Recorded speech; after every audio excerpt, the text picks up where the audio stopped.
Over the past 2.5 years, this administration has brought the full force and weight of the government to stopping the evil that is human trafficking. The agencies and leaders here today are all working tirelessly to confront these heinous crimes, both here at home and abroad. To further advance our efforts on this critical issue, today we are announcing the members of a new Public-Private Advisory Council partnership to end human trafficking, the first of its kind. This new partnership will provide our task force with recommendations and the use of the most proven methods in the private sector and civil society to combat this evil scourge. Every day of our administration, we fight to protect the most vulnerable and to enable each person to live in dignity, peace, and freedom.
Sure.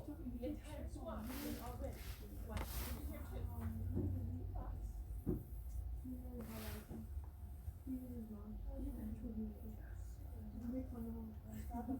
Well, pardon me, but this is my purchase, and I don't care what you have to say. Now, leave me alone. Shut up.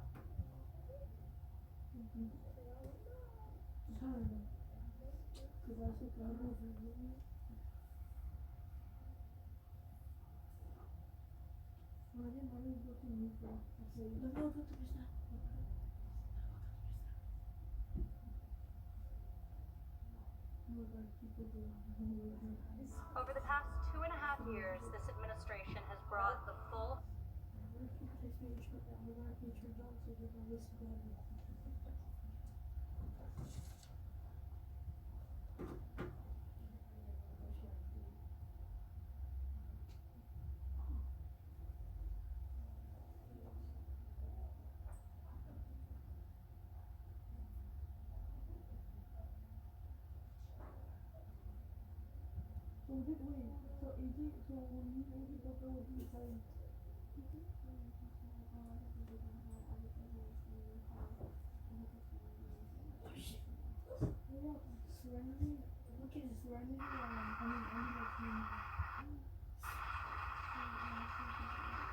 So good afternoon, and thank you all for being.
And they will uphold our Constitution as written. These distinguished men and women are some of the most gifted scholars, respected jurists,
Senator Tom Tillis.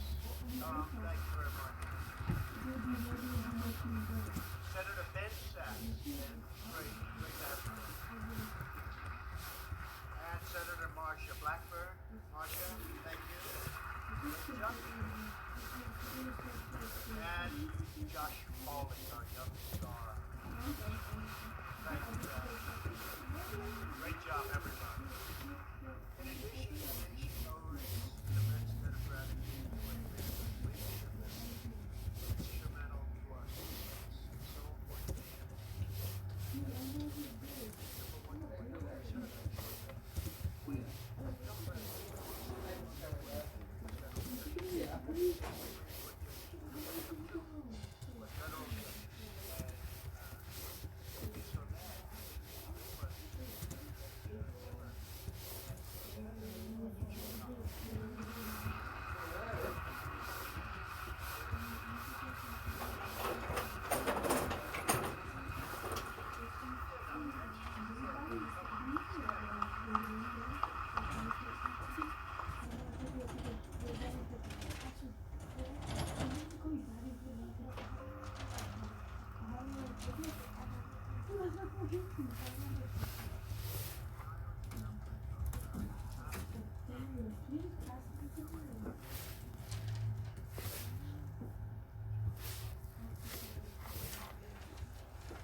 One in particular, nobody has ever had to go through that.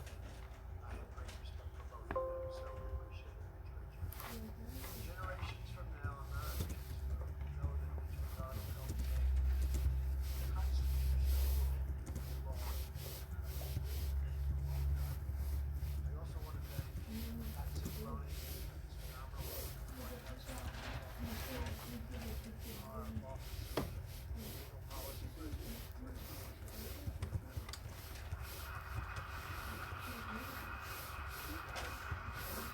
Strong silent type.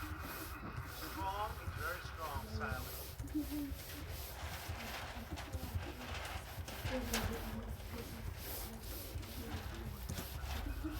Never worked out. I want to be, but it doesn't work out. But the Office of Legal Policy and the Department of Justice and the main branch of legal luminaries from Court of Appeals and operations in all of the their wisdom and genius, the framers of the Constitution separated government power into three branches. Congress writes the law, the executive enforces the law, and the judicial branch provides an impartial interpretation of the laws it applies in the case before them.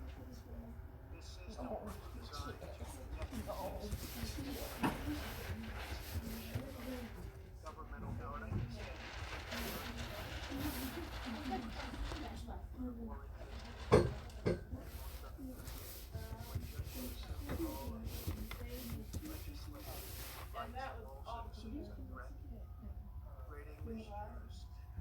Blackstone warned that judicial power would join with the legislative, then life, liberty, and property would be in the hands of arbitrary judges whose decisions would be then regulated only by their opinion, not by any fundamental principles of law.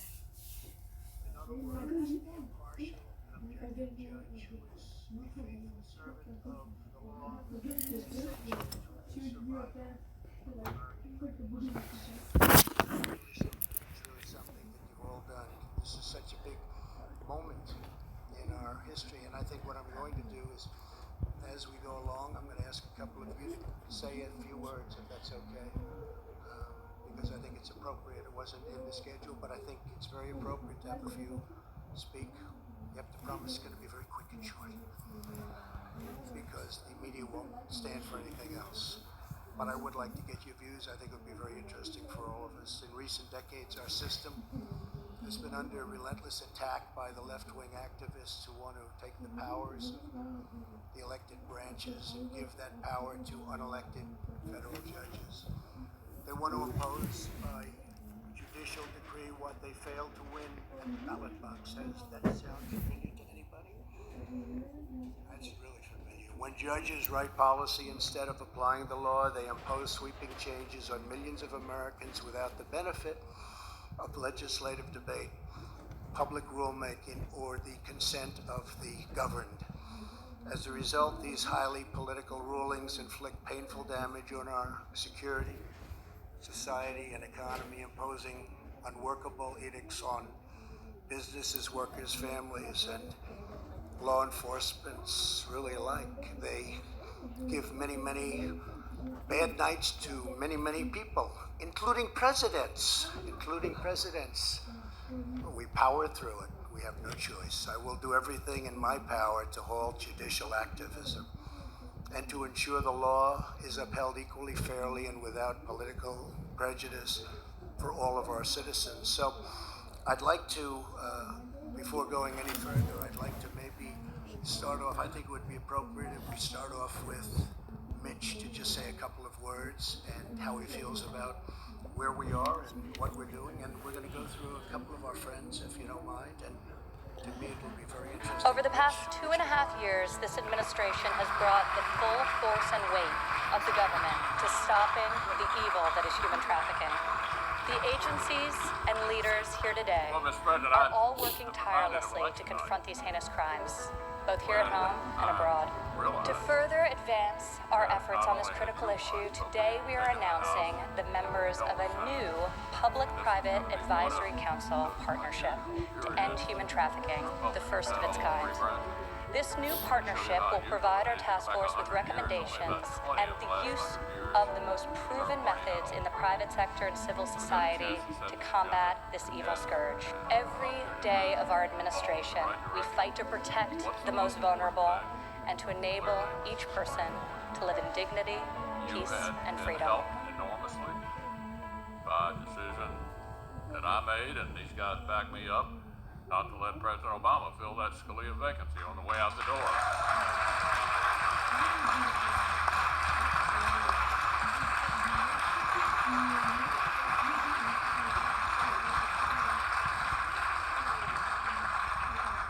And boy, you didn't blow it. Nick, all-star, isn't he? Easy confirmation we had with Brett Kavanaugh. You made a great choice, Mr. President. And it's not just that. The circuit courts where 99% of stops are full of bright, young men and women who believe that maybe the job of a judge is to follow the law. So, Mr. President, this is one of the many ways you're helping to make America great again. Thank you so much.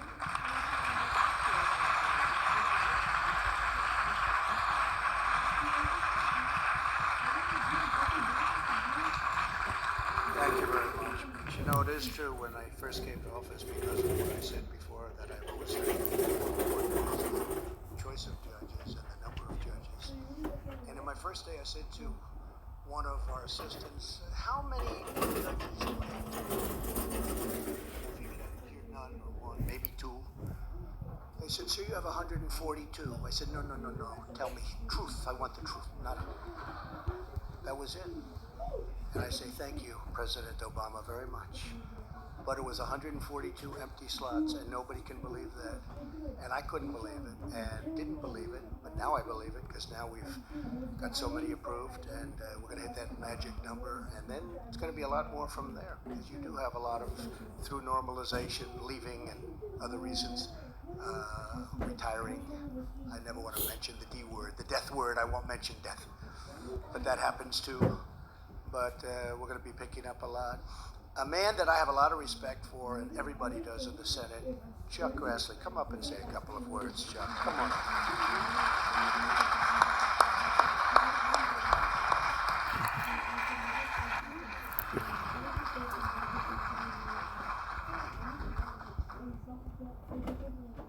Like I tell my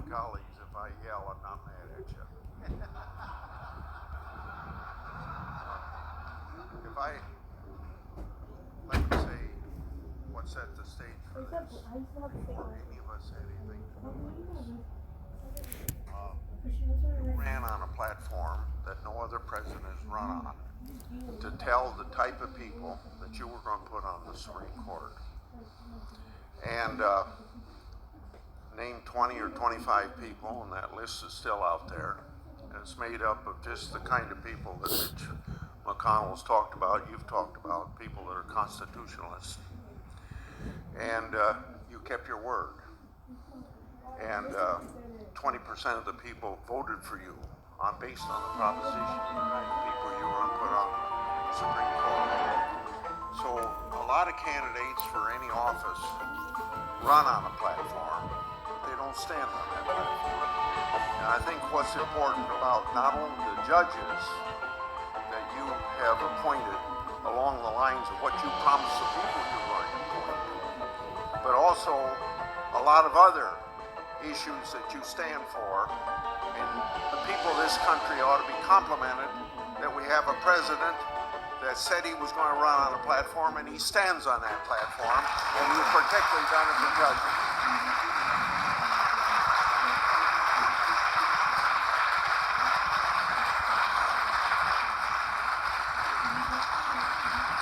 He's great. Thank you. You know, he's got this fierce way about him. He's tough even when he's trying to be nice. Like now he's, but I heard that voice. I shouldn't say this, but he looked during one of the big events in the United States Senate. He looked at a guy named Comey. He said, "Did you leak?" And he was being nice. And Comey choked. He didn't know what to say. He was so frightened of this guy. He choked. I want him to start looking that stuff up, by the way, please. Please look it up.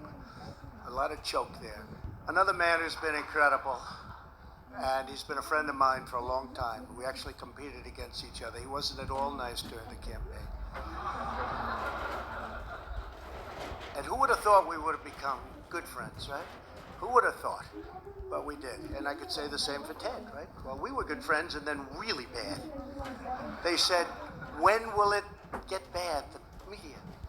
It's like the Academy Awards. Look at all the media. Before, when it was successful. It died when they went after us, okay, the Academy Awards. Just a regular program now. But I said, Ted and I get along good. In fact, he was having a big event near the White House, and he wanted to get more people, so he invited me. He said, "Can you come?" I said, "You know, we're running against each other. This is true."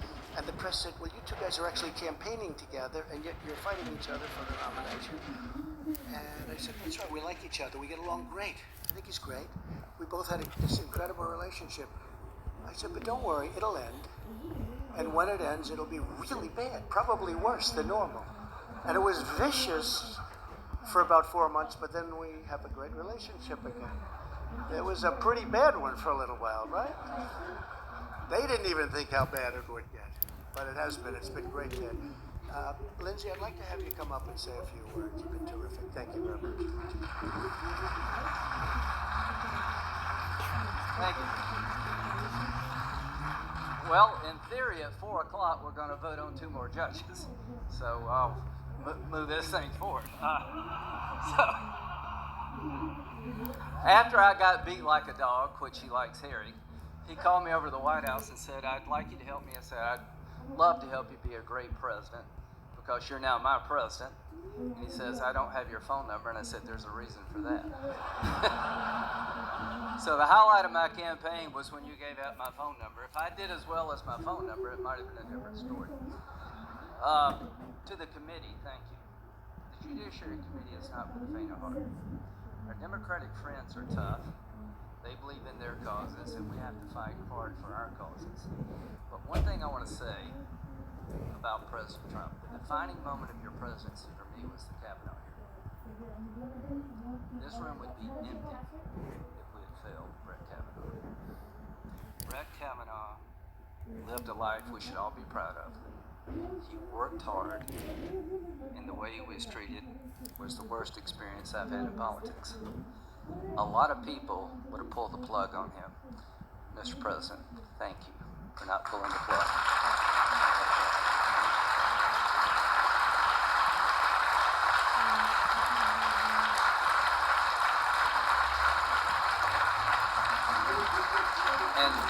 let me tell you why I support it.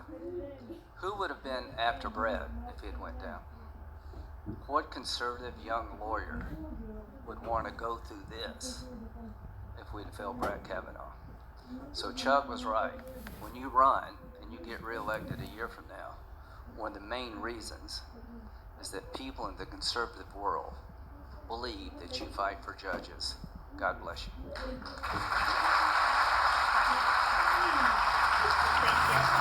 Thank you very nice. But we can say that for everybody here. We had, I don't think look, I know you all very well. I don't think anybody had any thoughts of doing anything different, at least in this group. I will say, and that includes Mike. At that time, we didn't know Bill. He wasn't involved. Came at a good time, Bill. That was a tough time. But you know what? Nobody in this group, I will say though, and you know this, Rich knows this, there were plenty of other people that were saying, let's go to maybe another choice. And they didn't say it so nicely. And the people that you know very well, the people that you work with every day, but I can tell you, I know every one of you very well, and there was nobody that I think even thought about it in this group, right? So not anybody.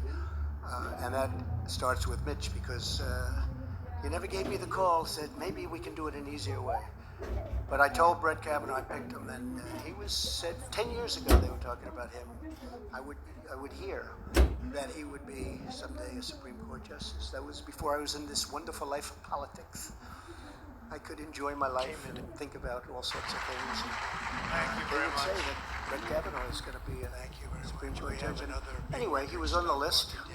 Leonard Leo, thank you for Another being record in the We had a stock list market that he of worked on history very of hard and others.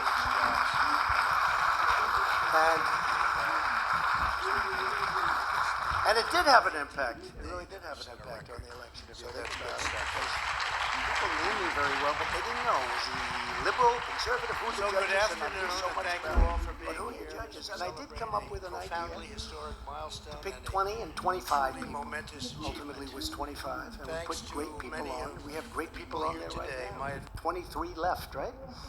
Great people. Every one of them is terrific. But I went with this list. And at first I said, I will take this list, gave the names, and I will pick people, do you remember this, Lindsay? That are like these people. And I got nowhere. Nobody believed me. They said, what does that mean, like these people? I said, no, they'll be like these people. And I was being hammered. They said, say it, President, or potential president. I said, okay, it will only be these people. And that's what we have, and that's where it is. And they were just so respected as a group, and still are. It's an incredible group of people. I could take anyone, literally, and that had a big impact. But I said to Brett Kavanaugh, I said, so Brett, you're the one. You're the one. He was so honored. He said, sir, this is the greatest day of my life. And I said, I just want to congratulate you. It's an amazing thing that I'm doing it and that you're receiving it. He said, sir, thank you very much. I said, Brett, let me tell you something. This approval process that you're going to go through will be so fast and so easy. You're perfect. Perfect life, perfect family, perfect education, top scholar, best schools. Brett, this is going to be so easy. Little did he know. Little did he know. But I'll tell you what, it really represented something. It represented unfairness. And some of those people that came forward, to my way of thinking, all of those people that came forward, I thought it was disgraceful what happened. And I want to thank all of my Republican colleagues for standing up tall for a man who really didn't deserve what he went through. Nobody could have believed a thing like that could have happened to a man like that. And you could almost say to anybody, because nobody's ever seen anything. Nobody's ever seen anything like it. But he hung in strong too. He also hung in strong. You know, there were plenty of people, I'm sure, that say, you gotta cut yourself loose. He didn't want to do that. So it was a very important day, Lindsay, and you were a big part of it. I think your ratings went from about 50 to about 82 as I see him now, Lindsay. 82 with one little speech that lasted. He made one speech, Bill. One little few remarks that lasted for about a minute, and They were historic. They really were. They were historic. The delivery, the words, the whole thing was very important, and what you did was something very special, so thank you very much. So important. From the beginning of my campaign, I promised to appoint judges who will adhere to the true and original meaning of our Constitution. This afternoon, that promise was made, and that promise was kept, and I think many times over. Later today, the Senate will vote on our 150th.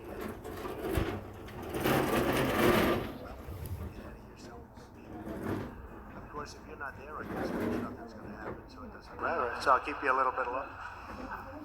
But we will have confirmed, as I said, 112 judges to the federal district courts, 44 judges to the federal circuit courts, and 2 outstanding judges to the United States Supreme Court. And that number is rapidly rising. Now, 1 out of every 4 circuit judges currently on the bench was appointed by this administration, and that number has now exceeded that by quite a bit. No president in history has confirmed as many circuit court judges, even close, not even close, in such a short period of time.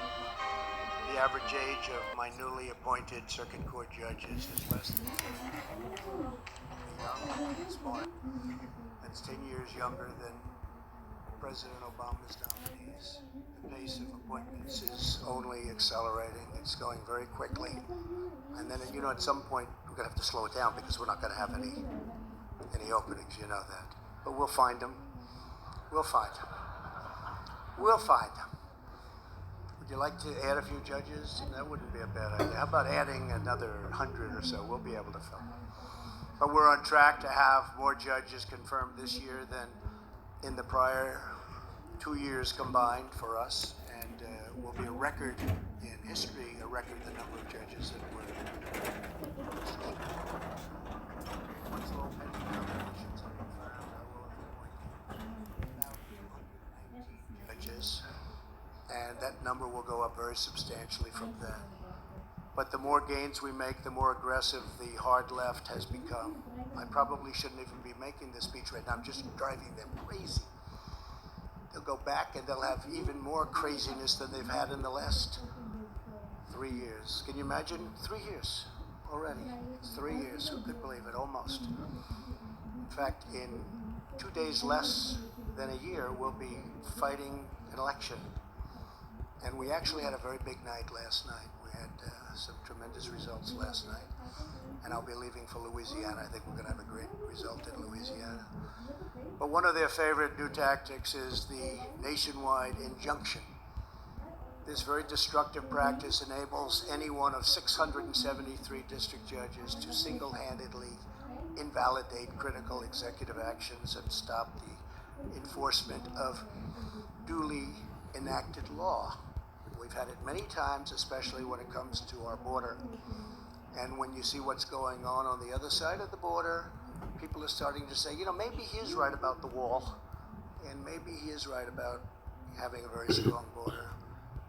The other side wants open borders, which brings tremendous crime, and now people are starting to see. A lot of people have told me that over the last couple of days. They're starting to get the border thing. The activist left only needs to find one partisan resistance judge anywhere in the country to agree with them.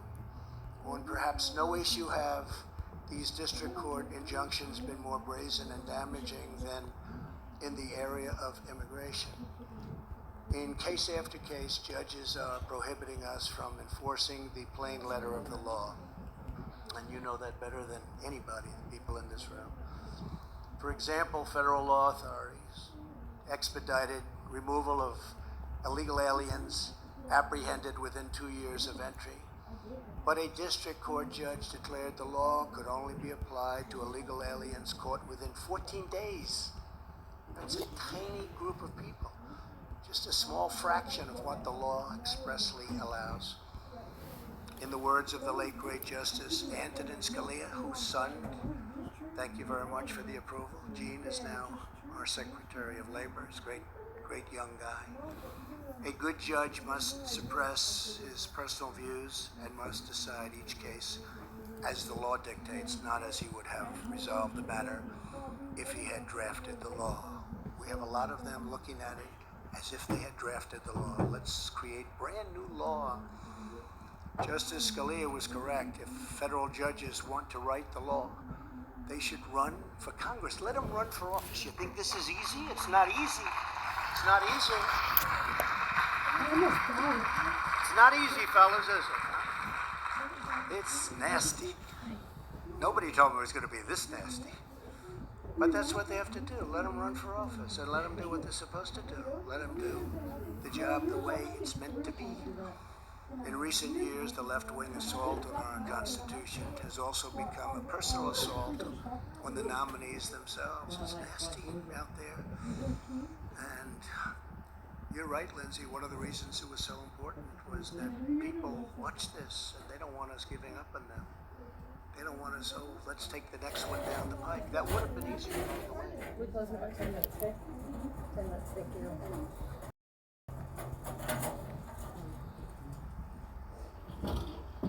She never did.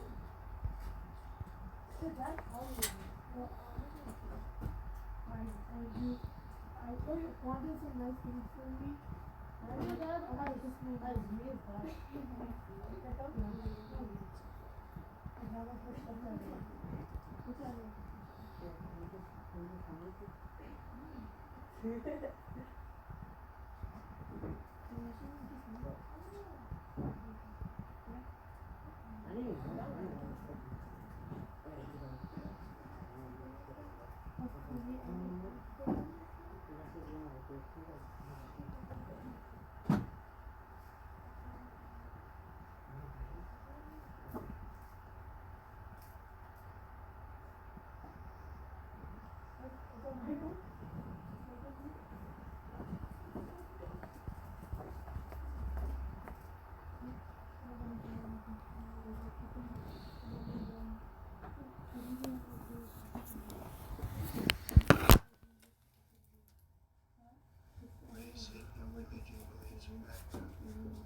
And they will safeguard the birthright of liberty that belongs to every child.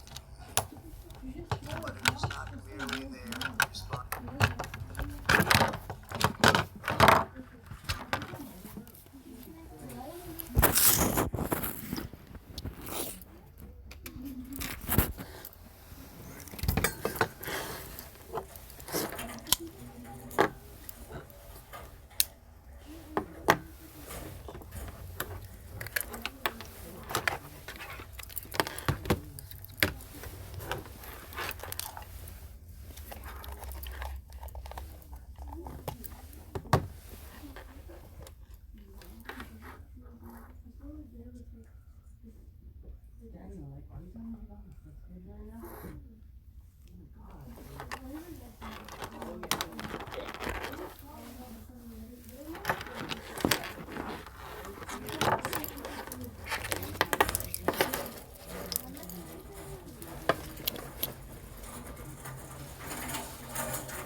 I got